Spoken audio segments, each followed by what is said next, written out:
नमस्कार, स्वागत है आपका द न्यूज़ लॉन्चर पर। मैं हूं अशोक वानखड़े, लेकर आया हूं आपका अपना कार्यक्रम द डायरेक्ट हिट। याद करिएगा आदरणीय प्रधानमंत्री नरेंद्र मोदी जी के वो शब्द कि ये देश इतना तरक्की करेगा कि यहाँ हवाई चप्पल पहनने वाला भी हवाई यात्रा करेगा। इसके मायने बहुत बाद में समझ में आ गए लोगों को कि जो लोग सूट बूट पहन के हवाई यात्रा करते थे, हवाई यात्रा के टिकट इतने महंगे हो गए कि वो लोग सब सामान बेच के हवाई चप्पल पे आ गए। और अब तो ये नए कानून लागू होने के बाद अभी तक एविएशन सेक्टर संभला नहीं है। तो मोदी जी को लगा कि भाई विमानों में तो हम जो आम जनता को लेके जा रहे थे, वो तो नहीं कर पाए। तो जो आम जनता रेलवे से ट्रैवल करती है, रेल लाइफलाइन है इस देश की, उस रेलवे को ही हम हवाई जहाज बना देते हैं, ताकि हम कह सके कि हवाई चप्पल पहनने वाला अब रेलवे में जा रहा है तो हवाई जहाज की तरह से जा रहा है। और हवाई जहाज बनाने के मायने ये नहीं कि हवाई जहाज जैसी सुविधा होगी, ना, किराए वैसे कर देंगे। बाकी जगह पे बिल्कुल हवाई जहाज जैसा खेल कर देंगे। आज एक बात और सामने आई, जब वीपी रेड्डी एक सांसद है, उन्होंने एक सवाल पूछा और अश्विनी वैष्णव जो रेलवे मंत्री है, जिनको हम रील मंत्री भी बोलते हैं, वो रील निकालने के बड़े शौकीन है जब रेलवे एक्सीडेंट होते हैं तो। उनने उसके जवाब में बता दिया कि अब एयरपोर्ट जैसा ही, यानी हवाई जहाज जैसा ही अतिरिक्त सामान ले जाने पर रेलवे में भी पैसा देना पड़ेगा। अब देखिए आप क्या है, अगर आप ट्रेन से सफर करते समय ज्यादा सामान साथ ले जाते हैं तो आप सतर्क हो जाइएगा। रेलवे यात्रियों के लिए बैगेज को लेकर नए सख्त नियमों पे जोर दे रहा है। अगर आपके पास तय सीमा से ज्यादा वजन का सामान हुआ तो सीधा इसका असर आपके जेब पे पड़ेगा, मतलब डकैती होगी। रेलवे ने साफ कर दिया है कि ट्रेन यात्रा के दौरान तय सीमा से अधिक सामान ले जाने पर यात्रियों को अतिरिक्त शुल्क देना होगा। यानी अब रेल यात्रा में भी बैगेज नियम को लेकर सख्ती बढ़ने वाली है, जैसे हवाई यात्रा में होती है। रेल मंत्री अश्विनी वैष्णव ने लोकसभा में रेड्डी साहब के सवाल को जवाब देते हुए ये अहम जानकारी आज साझा की। उन्होंने कहा कि ट्रेन यात्रा के लिए सामान की लिमिट से जुड़े एक सवाल के जवाब में रेल मंत्री ने बताया, यात्रियों के लिए पहले से ही क्लास के अनुसार फ्री बैगेज अलाउंस तय है, उससे ज्यादा सामान ले जाने पे चार्ज देना पड़ेगा। अब मैं क्यों कहता हूं कि वो एयरलाइन जैसा कर दिया, हवाई जहाज ही बना दिया रेलवे को। एयरलाइंस की बात करें तो फ्री सामान ले जाने की सीमा हर एयरलाइंस और फ्लाइट के रूट के हिसाब से अलग अलग होती है। आमतौर पर घरेलू उड़ानों में 15 किलो चेक इन बैगेज ले जा सकते हो आप, और 7 किलो हैंड फ्री में लेके जा सकते हैं। अब कई बार क्या होता है, हैंड फ्री यदि 7.5 किलो हो गया तो वो कहता है या तो इसमें से आधा किलो फेंक दो, या ये लगेज में जाएगा। लगेज में आपने पहले ही 10 किलो दिया होगा, तो ये 7.5 किलो 10 किलो जोड़ के 17 किलो हो जाता है। फिर आपको 2.5 किलो का एक्स्ट्रा पैसा देना पड़ता है, जो हजारों में जाता है। ये तो हो गया घरेलू। अंतर्राष्ट्रीय उड़ानों के लिए 23 से 25 किलो या 2 बैग ले जा सकते हैं। स्टूडेंट है तो पहली बार जा रहा स्टूडेंट तो उसको ज्यादा अलाउंस होता है, वो 23-23 किलो की 2 बैग ले जा सकते हैं, ये छूट होती है। वही रेलवे के नियमों के मुताबिक हर यात्री को अपने ट्रैवल क्लास के आधार पर एक निश्चित वजन तक सामान मुक्त ले जाने की अनुमति है। इसके अलावा एक अधिकतम सीमा भी तय है, जिसके भीतर सामान ले जाने पर शुल्क देकर अनुमति मिल सकती है, लेकिन इससे ज्यादा सामान ले जाना नियमों के खिलाफ माना जाएगा। उसको वो फिर ब्रेक वैन में बुक करना पड़ेगा, लगेज वैन में। सेकंड में जो उनके स्लैब्स है, वो अब मैं बता दूं आपको क्या क्या बताए हैं। अब जो ट्रेन में सेकंड क्लास में सफर करने वाले यात्रियों को 35 किलो तक की सामान मुफ्त ले जाने की छूट है। ये 35 केजी जो है, ये सेकंड क्लास मतलब अनरिजर्व क्लास, जिसमें आरक्षण नहीं है, जनरल बोगी जिसको हम कहते हैं, उसमें 35 किलो सामान आप ले जा सकते हैं और 70 किलो उसकी लिमिट है एक्स्ट्रा, मतलब 35 किलो और एक्स्ट्रा ले जाओगे तो उसमें चार्ज देना पड़ेगा। लेकिन आपके पास 70 किलो से ज्यादा होगा तो फिर वो रेलवे में लेके ही नहीं जा सकते आप, बैगी में आपको ब्रेक वैन में बुक करना होगा। वहीं स्लीपर क्लास यानी रिजर्व का जो स्लीपर है ऑर्डिनरी क्लास में फ्री अलाउंस थोड़ा ज्यादा है। वे 40 किलो तक का सामान बिना किसी अतिरिक्त शुल्क के ले जा सकते हैं, 5 किलो बढ़ा दिया। और 80 किलो यानी और डबल की लिमिट है। 40 किलो तक तो फ्री ले जा सकते हो, 40 से 80 किलो का पैसा देना होगा और 80 से ज्यादा हो गया तो रेलवे में लेके नहीं जा सकते, ब्रेक वैन में जाना होगा। आप जहां सोते हो वहां लेके नहीं जा सकते। एसी थ्री टियर जो है उसमें या चेयर कार में यात्रा करने के हैं तो नियम और भी सख्त है। यहाँ इन क्लास में यात्रियों को 40 किलो तक का सामान ले जाने की अनुमति है और यहाँ उनकी अतिरिक्त सीमा नहीं है। एसी थ्री टायर में 40 किलो ले जा सकते हैं, 40 किलो से ज्यादा होगा तो ब्रेक वैन में जाएगा। पेमेंट लेके भी आपको वहां अलाउड नहीं है 40 किलो की। इसके बाद एसी टू आता है। एसी थ्री में बहुत ज्यादा कंजेस्टेड होता है क्योंकि जहां दो पैसेंजर सोने की जगह होती है वहां तीसरा पैसेंजर, मतलब एक कंपार्टमेंट में जहां 4 लोग होते हैं ऑर्डिनरी स्लीपर में, वहां एक्स्ट्रा एक लगता है बीच में, तो एसी थ्री टायर हो जाता है वो। वहां 40 ही फ्री है, 40 के बाद एक्स्ट्रा पैसे देके भी आप कुछ ले जा नहीं सकते। लेकिन एसी टू टायर में 50 किलो तक फ्री ले जा सकते हैं और 100 किलो तक पैसा दे के ले जा सकते हैं और 100 से ज्यादा होगा तो फिर ले ही नहीं जा सकते, उसको ब्रेक वैन में डालना पड़ता है। अब आते हैं एसी फर्स्ट। एसी फर्स्ट तो बड़ा कंपार्टमेंट होते हैं और उस कंपार्टमेंट में बाकायदा जगह ज्यादा होती है।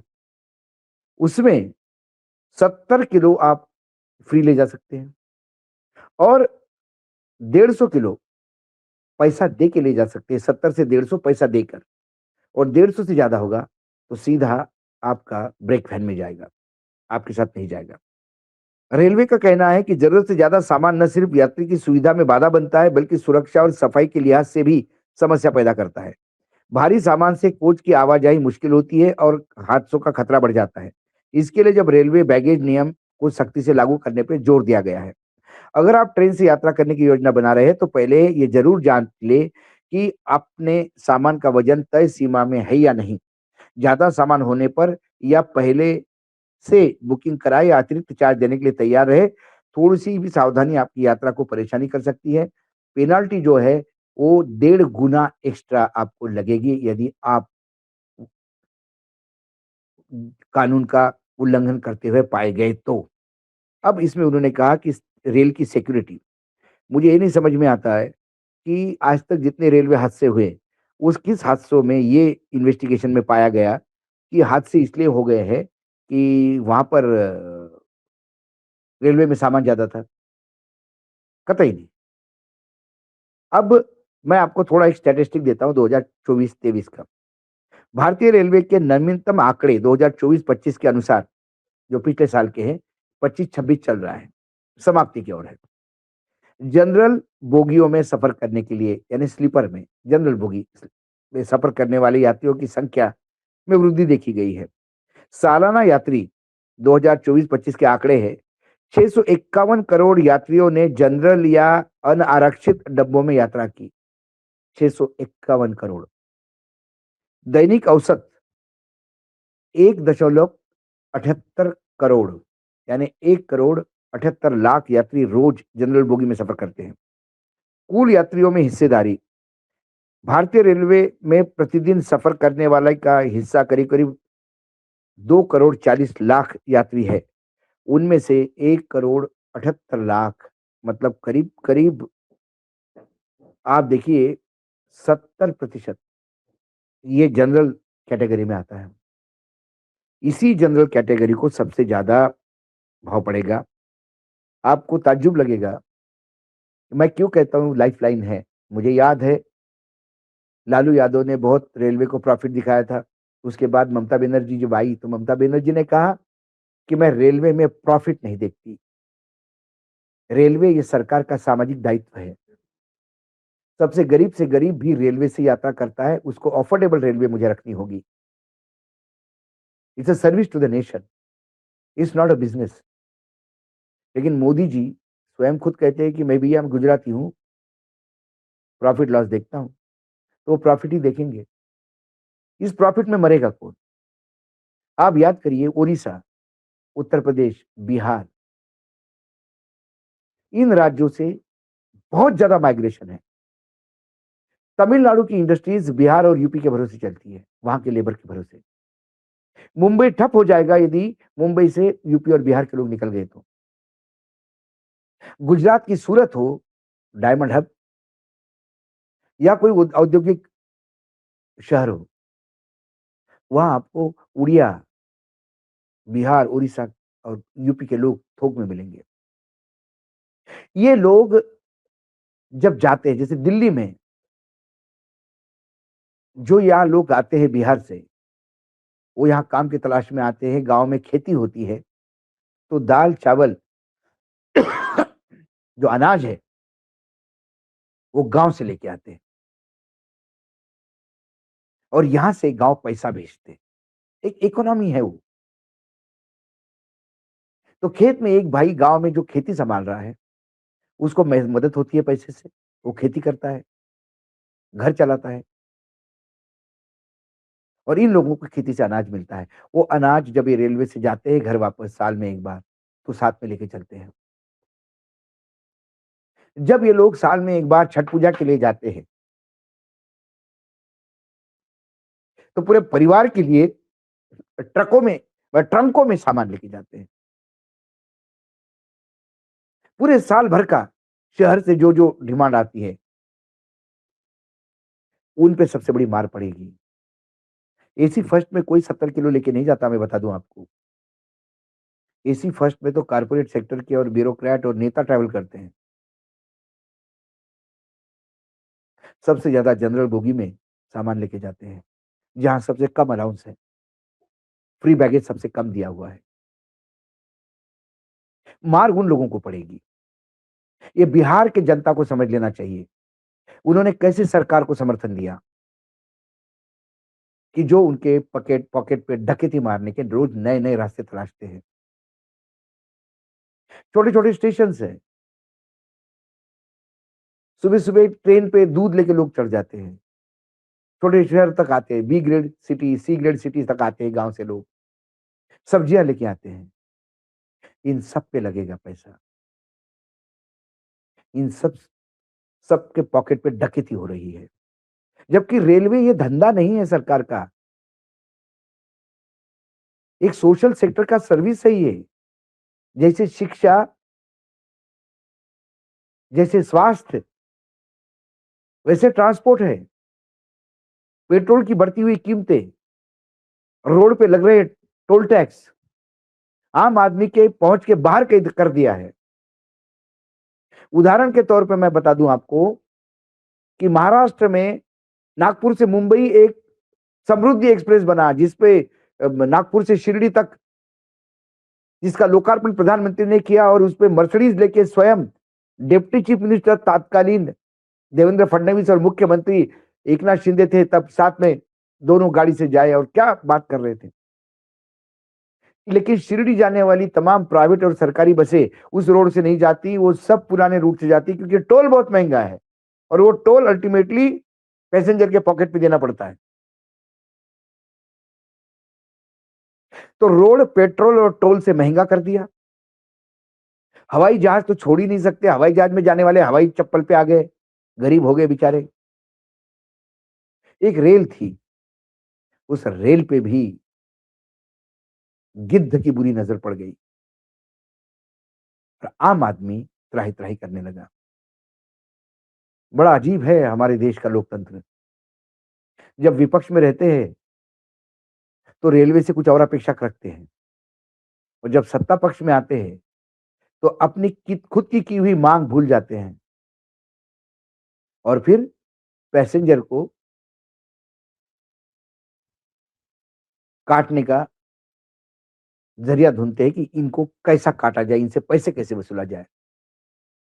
फिर रेलवे एटीएम बन जाता है सरकार के लिए। मैं इसलिए कह रहा हूँ, एक पुरानी क्लिप मिल गई, जाते-जाते वो ज़रूर देख लीजिएगा। ये योगी आदित्यनाथ की है, मुख्यमंत्री है वर्तमान में, प्रधानमंत्री पद के दावेदार। इन्होंने रेलवे मंत्रालय से क्या अपेक्षा रखी थी जब यूपीए की सरकार थी? देख लीजिए, सुन लीजिए। जो व्यक्ति किराया दे रहा है उसको रेलवे सीट क्यों नहीं देती है? अगर सीट नहीं दे सकती है तो कम से कम किराया उस यात्री से वसूला न जाए जो जिसको आप रेलवे वाली सीट नहीं दे रहे हैं। और दूसरा, अगर आप किराया लेकर के और समय पर पहुंचाने का वायदा कर रहे हैं, उतने घंटे में उस यात्रा को संपन्न करने का दावा करते हैं, तो अपने उस दावे के अनुसार अपने उस वायदे को पूरा करने का प्रयास भी रेलवे को करना चाहिए। अगर रेलवे नहीं करता है तो कम से कम उसी मात्रा में, उसी रेशियो में रेलवे को अपने किराए को कम भी करना चाहिए। देख लिया वीडियो आपने? ये है सत्ता पक्ष का असली चेहरा। आज डायरेक्ट हिट में इतना ही। कल फिर आता हूं किसी विषय के साथ। तब तक के लिए नमस्कार। देखते रहिएगा द न्यूज लॉन्चर।